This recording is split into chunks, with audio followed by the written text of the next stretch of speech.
Pests beware, your fields have heroes. The Pests and Predators podcast is brought to you by Field Heroes and is powered by the Western Grains Research Foundation. Learn how beneficial insects fight pests and protect your crops. Visit fieldheroes.ca today. I'm Shaun Haney, and this is RealAg on the Weekend.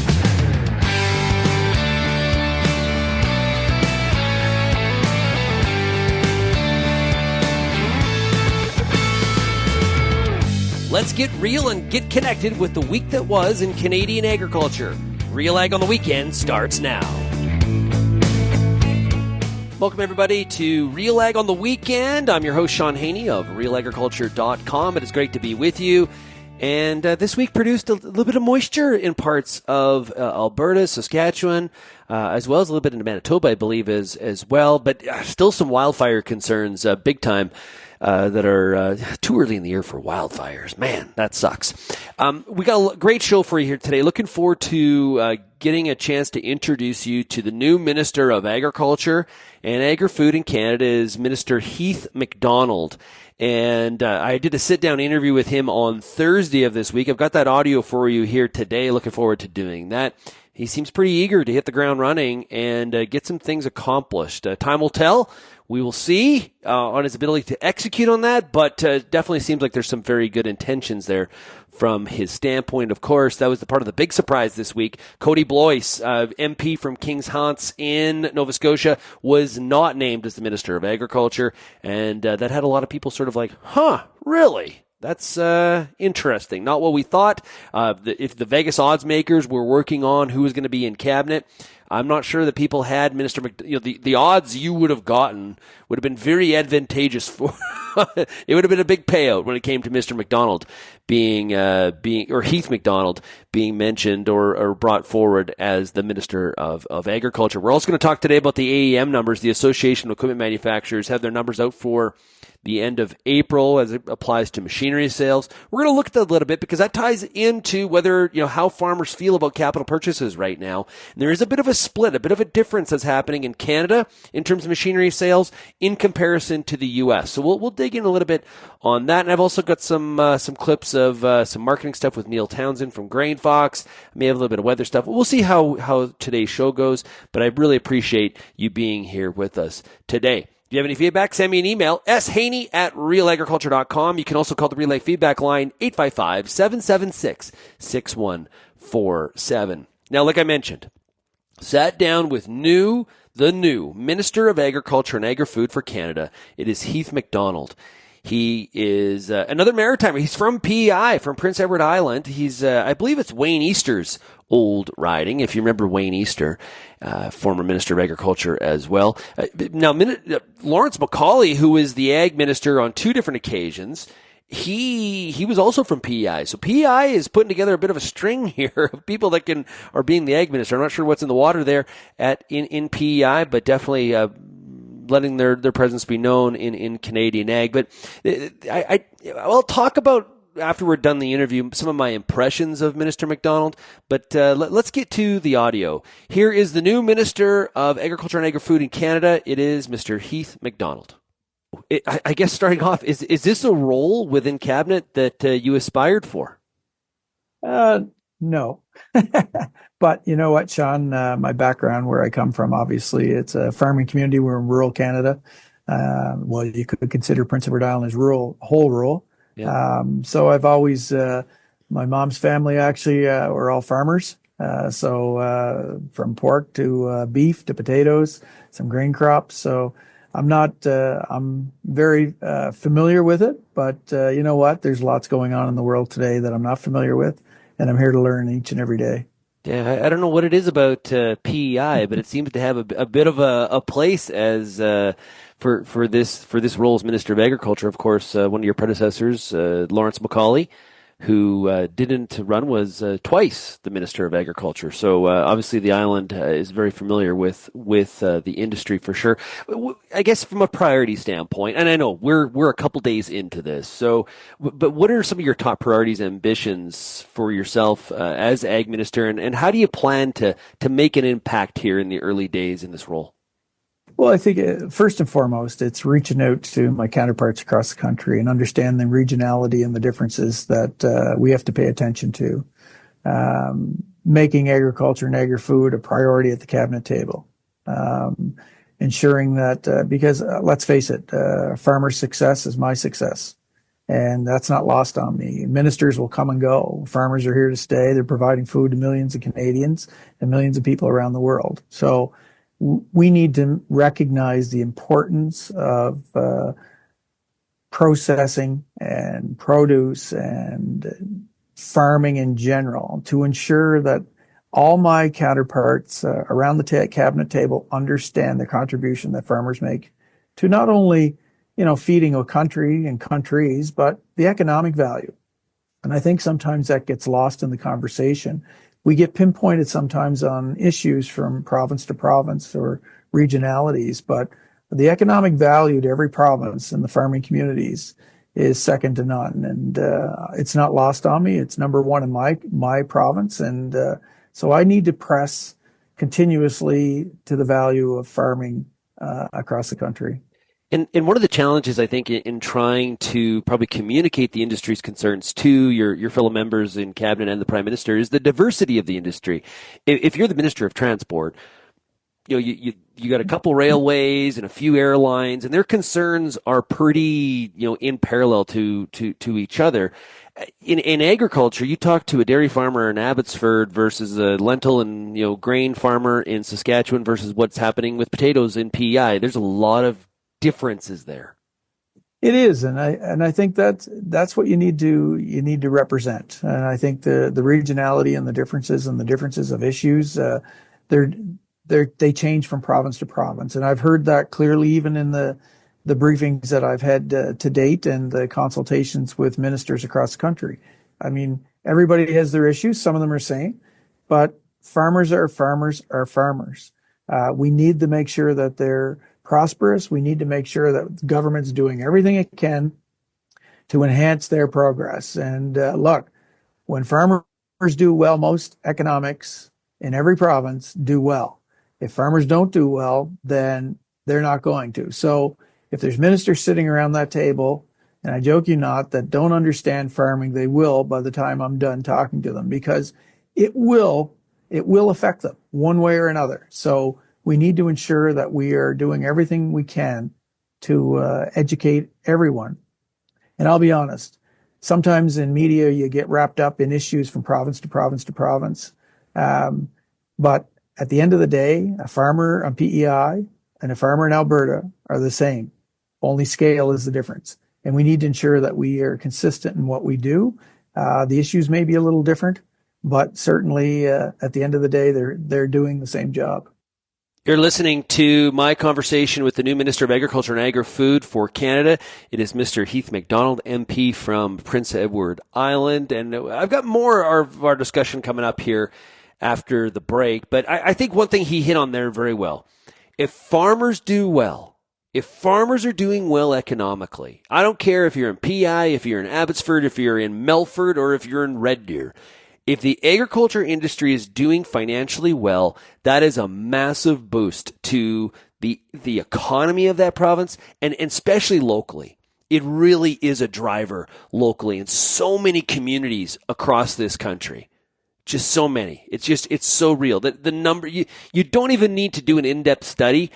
Many of you know this. It's even true to a certain extent even in the city of Calgary and larger centers, or Saskatoon, for sure. We've got more coming up here on Real Ag on the weekend, and we'll do that when we come back from this very quick break. If you're serious about agriculture, RealAg's got you covered. For over 10 years, we've listened to and shared what producers have to say about everything from policy to agronomy from coast to coast. Keep up with the latest in Canadian agriculture at RealAgriculture.com through daily newsletters, and check out our YouTube channel. Thanks for joining us in the RealAg community as we continue to cover and serve North American agriculture.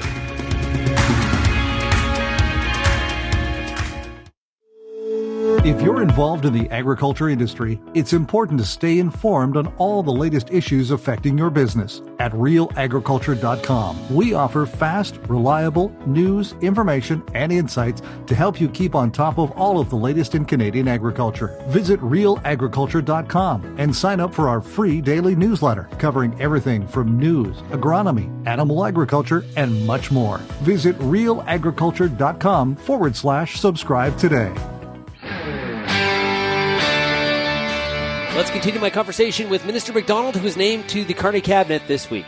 A question around internal workings of the department. What changes do you foresee for the AFC budget in light of some of the Liberal platform to focus on spending efficiency and your own personal role in terms of dealing with government efficiency? What changes can we expect?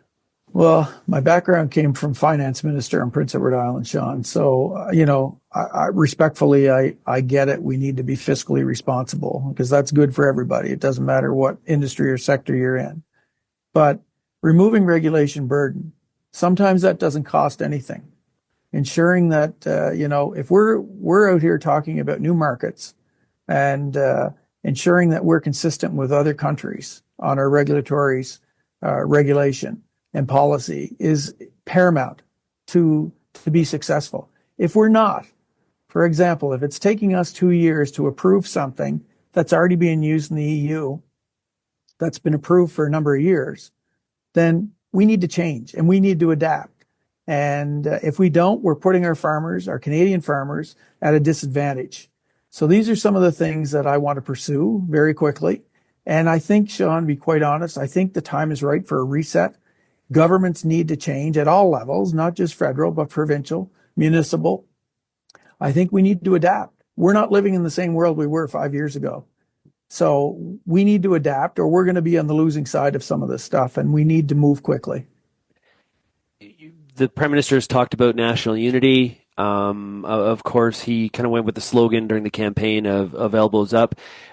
Domestically, there is some fragmentation. The Canadian Shield in the Rocky Mountains can be not only a physical barrier, but a bit of a mental barrier too in bringing people together. So from an agricultural standpoint, how do you plan to do that? Well, I think it's boots on the ground. I think you need to get to the farms. You need to sit and talk with the farmers, develop some relationships. And look, I'll be quite honest with you, with even the prairie provinces, talking to those ministers, look, their elbows are up. I'm telling you, I was really impressed with the conversations I had with them. Yes, there's issues without a doubt, but you know what? Like I said to you before, if they're successful, we're successful. And so we need to listen to them. We need to provide the resources and to move forward. But I can tell you there's a lot of unity out there right now, and it's no different among farmers. When you talk to some of those ministers of agriculture across the provinces, has there been any discussion with those provincial ministers on some of the agri-stability changes that were announced before the election? And what are some of the next steps on that file? Well, I think, you know what, I'm knee deep in this stuff right now, and I'm learning as I go on some of these issues. But there was discussions. Look, there was a broad range of discussions, Shaun, on many topics, believe me. But I think I have to listen to industry and parlay that information back to the officials here in Ottawa.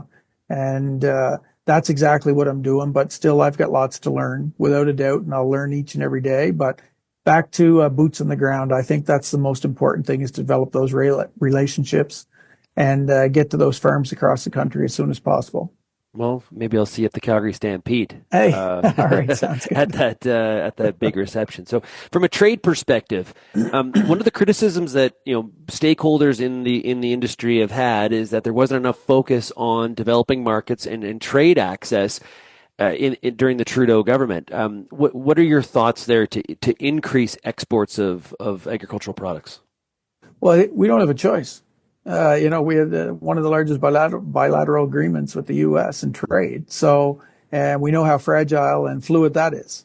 Yeah. So I think right now, any government that doesn't act on that is going to be a weak government. And I'm not going to sit part of a weak government. So we need to move as quickly as possible.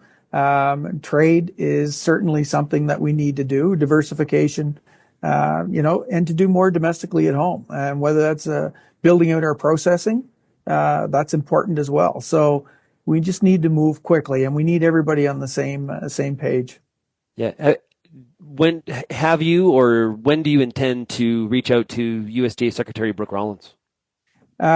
She's already reached out, actually, and nice. so I hope to have a visit with her in the near future. I've been to Washington now 3 times in the last few months on trade issues prior to getting this post, of course. But so I think that's extremely important as well. And I mean, look, this face-to-face, I think, is building that relationship and understanding one another's needs, even through all the political tentacles of politics. I think it's important to have that relationship going forward. Is there plans to have a G7 agriculture ministers meeting? That's more than I can tell you, Shaun. You're the first one to ask me that, but it's an interesting question. Okay. What about the China tariffs? China has put tariffs on aquaculture products, Canadian pork, Canadian canola oil, and meal. Obviously, this is in response to those EV tariffs. What's your message to the Prime Minister and your members of Cabinet on that issue?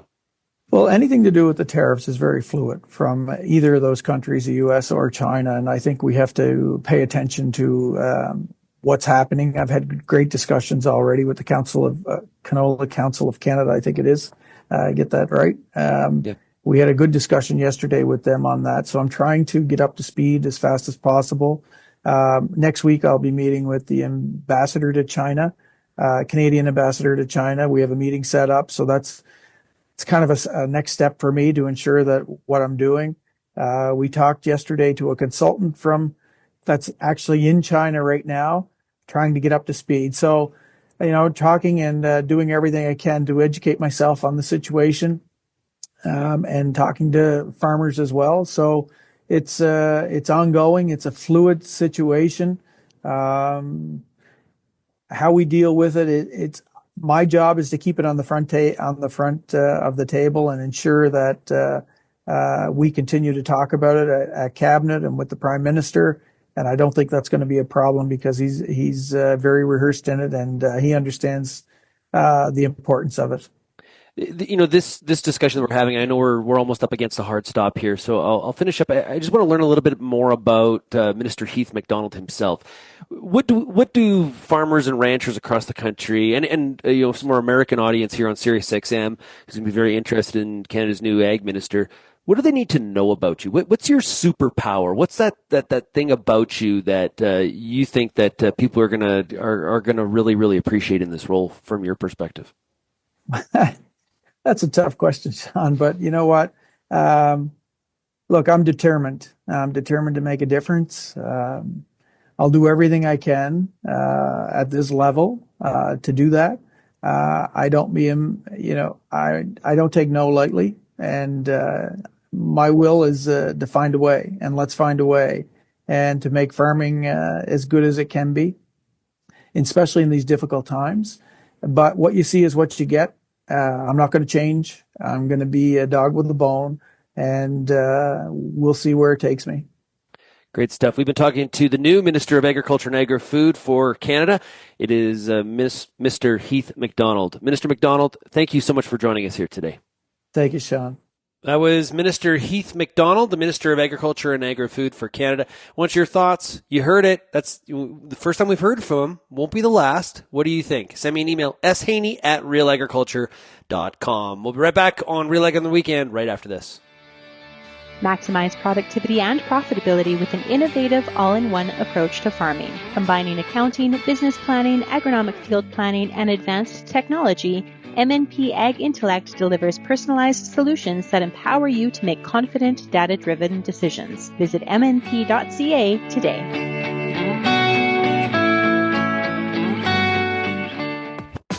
RealAg Radio is Canada's only daily radio show focused on agriculture. Get expert advice on Agronomic Monday. Tuesdays and Wednesdays will cover a broad range of issues. Thursday we'll hear from farmers across the country on the Farmer Rapid Fire.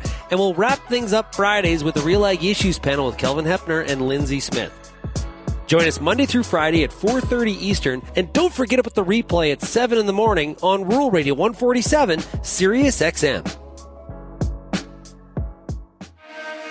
Get all the information you need to keep your pulse crop healthy and profitable with the Pulse School on RealAgriculture.com. The Pulse School is a free YouTube video series covering agronomy, research, and more across a host of different pulse crops.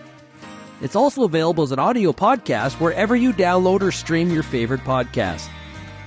Check us out on YouTube or visit RealAgriculture.com. The Pulse School, brought to you by BSF Canada.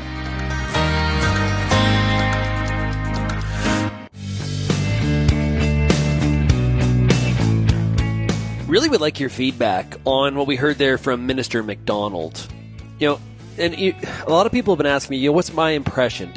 Did he sway me in a direction or a reaction? And I would put it to you this way. I think he said the right things off the hop. I think that I kind of compared it to, on the RealAg Radio podcast, I kind of compared it to USDA Secretary Brooke Rollins. This idea of hitting the ground running, getting out into rural communities, getting out and seeing farm groups, getting out and visiting with farmers, really making yourself visual, and at least giving off the whether it's the perception or it's the reality of we're doing stuff, like we're making stuff happen. I think that's going to really help him, especially as he tries to develop some new relationships, right? Because he's not necessarily from the sector. So I think that's the key. I liked the talk about trade. I liked the talk about BRM. And I also like the talk about regulatory. I actually think the regulatory part is one that'll really help him, especially from a Western Canadian perspective. It is very rare from past history where we have a Liberal ag minister talking about reducing regulatory burden. We did hear that from Cody Boyce, who was the Minister of Agriculture for that 1 week period prior to the election.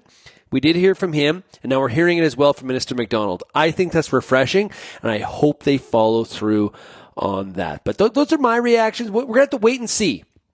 The truth will be, I guess the truth will be in the pudding, so to speak, in terms of what this looks like in 100 days, by fall, and what they're doing. Because I think that's that's the gap here, is talk is good. Now what's the action part? And are you able to bring people together and sort of take advantage of the spirit in Canada right now, which is, okay, we got to do some things a little bit differently than we have in the past. Let's see if we, I guess, use some of the momentum to actually make some things happen. So, well, I'm looking forward to see what some of the results are from Minister MacDonald, but I thought I had a very good first impression. We will see how I feel 6 months from now. Kate, I want to talk about the AEM numbers. The Association of Equipment Manufacturers came up with their April flash report for the U.S. and Canada.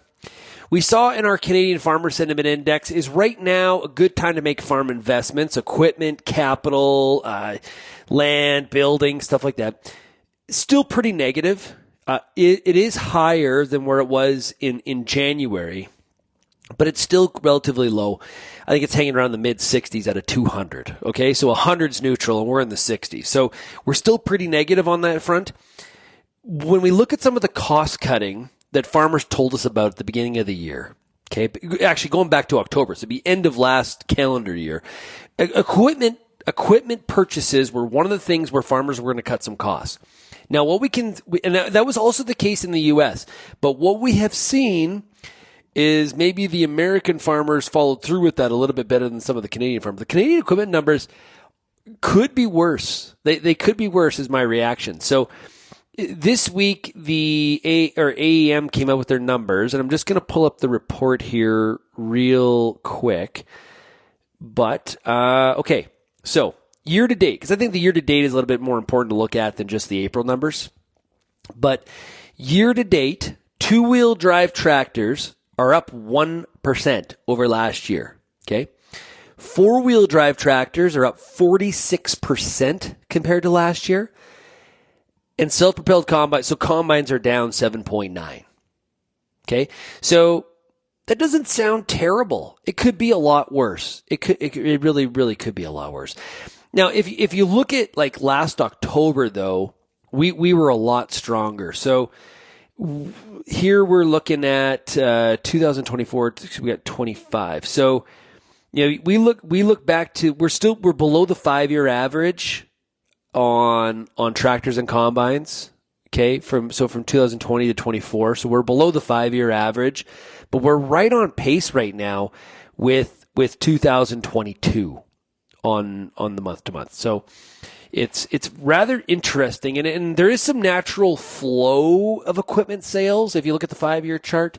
But I would say, maybe some of you that are in the equipment business are going to be like, whoa, here's what I think. And I would love to hear that. Like if you're working at one of the major dealerships or you're in the equipment space, you can send me that email, shaney@realagriculture.com. But if you look at the AEM numbers compared to last year or even the 5-year average, it could be worse. Now, and where I say it could be worse is when you look at some of the U.S. numbers. They have been much more significant in some of the drop off. It's real. And I'm just going to pull that up here. Okay. So in the US, we're quite significantly below that 5-year average. A lot. Now, if we look at the year to date, 2-wheel drive tractors were down 12.8%. 4-wheel drives were down 37%. Remember, Canadian four-wheel drive tractors were up 46. They're down 37 in the U.S. And self-propelled combines down 48% in the U.S. compared to a year ago. So if you look at the 5-year chart, you can see we are drastically in the U.S. down from the past 5 years. It's a drop off. And the flow of sales is a little bit different in the U.S. given the time of the year, which we should expect because there's some more southern climates and things like that.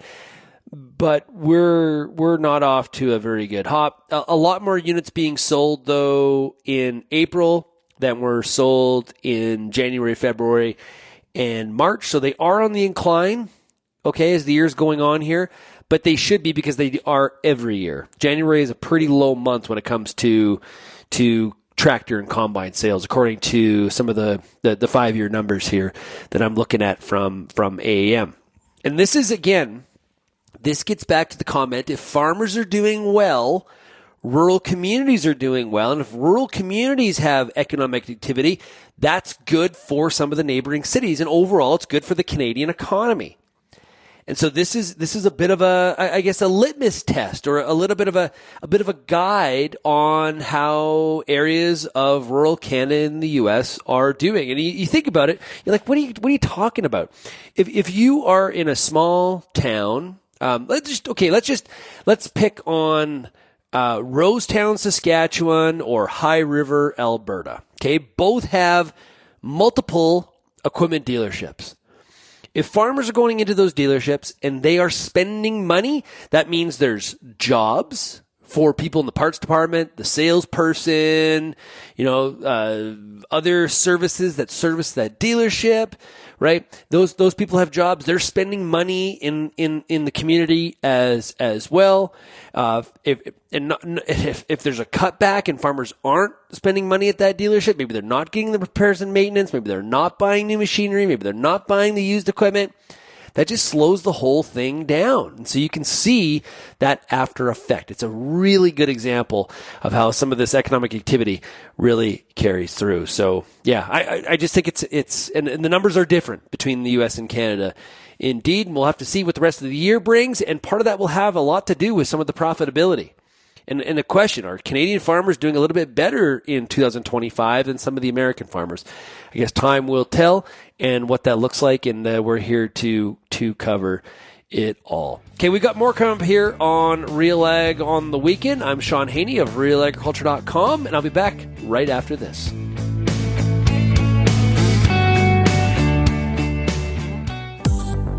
I'm Lindsay Smith from RealAgriculture.com. Join me Monday nights for The Agronomist, a 1-hour live and interactive show broadcast across YouTube, Facebook, and X. Monday nights at 8 p.m. Eastern, I host expert agronomists from all over the country to give you answers to some of the toughest agronomic questions. Join us live or catch the replay Tuesday morning.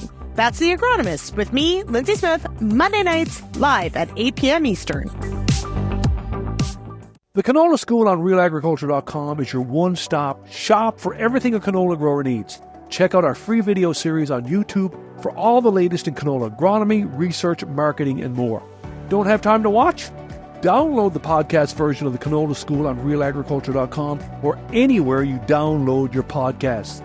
Stay on top of all things canola with the Canola School on RealAgriculture.com, brought to you by BASF and Invigor Hybrid Canola.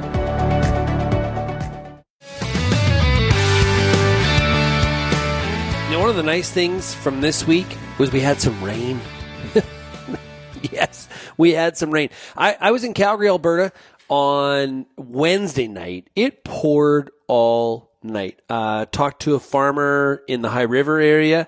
They had upwards of an inch on Wednesday night, so that's good. There could be more rain here over the weekend, of course. Cool temperatures, some rain. I don't think anyone's going to complain.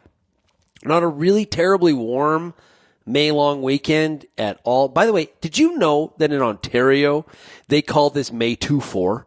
Did you know that?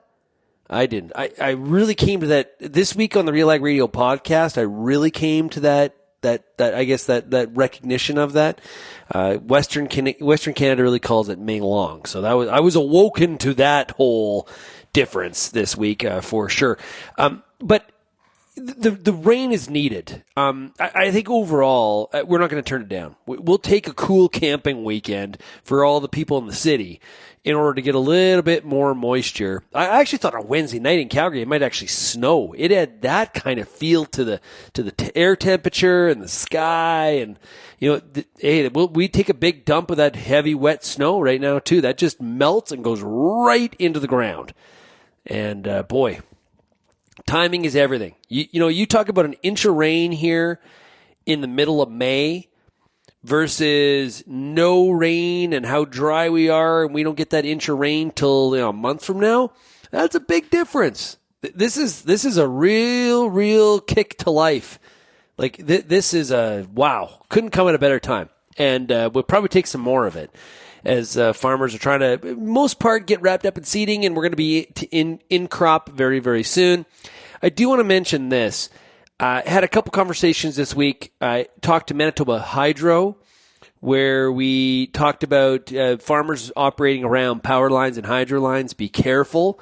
Be aware. If you do strike a hydro line or a power line, whatever you call it, please do not jump out of the tractor. Call emergency services. Stay in the tractor. The other thing is road safety. This is a message to everybody. If you're operating equipment, have the flashers, have the tape, have the warning, just turn the lights on, right? There's all of those things, all of the safety, the different safety things that are on those units, use them. And for everybody that's not operating equipment and is sharing the highways and some of the side roads with farm machinery at this time of the year, give way. Like, just give yourself a little bit of room. Give yourself a little bit of room. Just be careful. And don't get frustrated that we can share the roads. Farmers have to use that highway for a reason.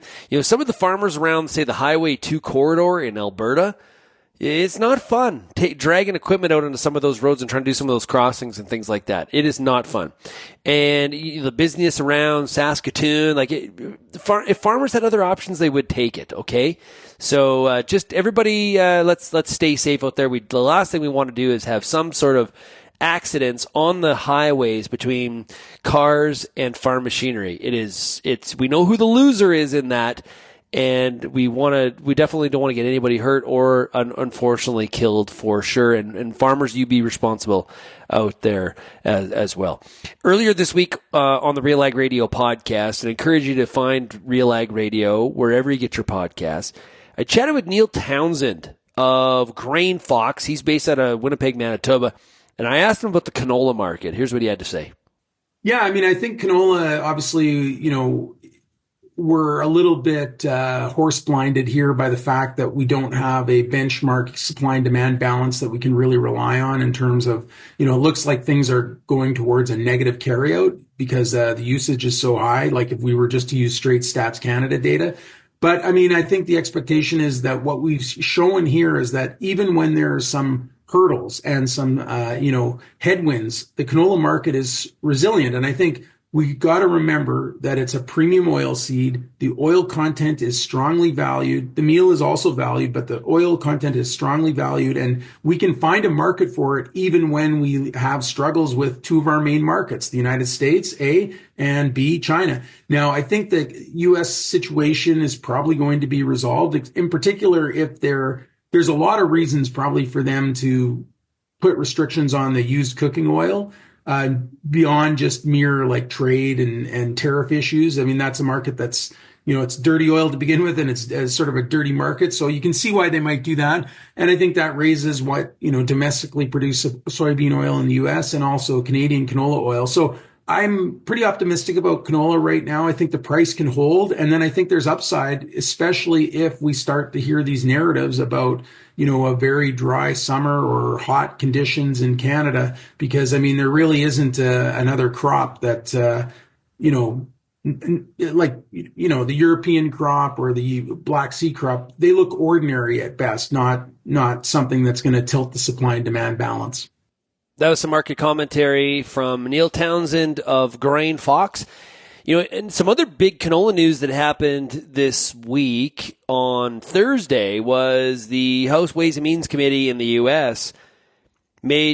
passed got some news on 45Z and that tax credit. And if you're in the biofuel industry or you're following biofuel news, this is an important one. This is a tax credit that was in the Inflation Reduction Act that we've been waiting for more guidance on. I'm not going to get too far in the weeds here with you, but here's what's critical, is there was a lot of push going back to January for them to move where you had to have domestic feedstocks in the U.S. in order to qualify for some of these tax credits, mainly 45Z. Big deal, because that means that Canadian-grown corn or soybeans or more so even canola could not participate, which would create a big disadvantage for the Canadian industry. And the biofuel industry more and more is very integrated, okay? Very integrated. And so we were going to be locked out in Canada. Well, good news, they have made the House Means and Ways Committee has said that, okay, domestic feedstock is actually also feedstock from Canada and Mexico. Big deal. Because, listen, there are U.S. entities that are participating in the Canadian Clean Fuel Regulation, the CFR program. So we want to have situations where Canadian producers can participate in some of the U.S. programming because we're so integrated, we need to do that. Otherwise, we're not really leveraging the integrated system that has been created. So this is a big step forward. Now we'll have to see what the Senate does and where this goes from here. But this week was a major win in that regard for sure. It's a big win. They're also waiting for some of the RVOs, the renewable, the volume obligations as well, which is also some inside baseball on some of the biofuel stuff as well. Just to jump back to Neil Townsend for a second from GrainFox, there is a full interview with Neil up at RealAgriculture.com. We cover a lot of the different commodity mixes, corn, soybeans, wheat, on top of the conversation that you heard here about canola. Highly encourage you to check that out. You can also find it from Wednesday's Real Ag Radio show, so encourage you to do so. Now, if you have any feedback, we'd love to hear from you. Send me an email, shaney@realagriculture.com, or, of course, you can call the Real Ag feedback line, 855-776-6147. Enjoy your long weekend, everybody. Stay safe. Have fun. Check out realagriculture.com, and we'll talk to you again next week. Cheers, everybody.